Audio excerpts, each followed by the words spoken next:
lang, hawak lang. Gagamit ka ng human-machine interface.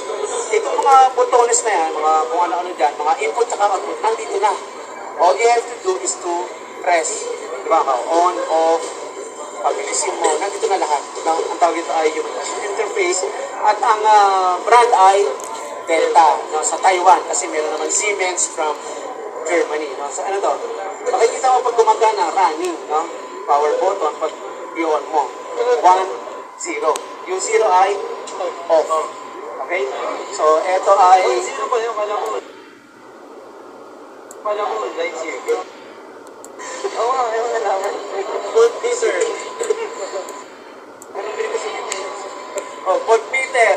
Nag-measure ng voltahe. Ito ay current. So, makikita mo, anytime pwede mo siyang i-back to 0, kung pipilitin mo ay reset. Ano yung BSD?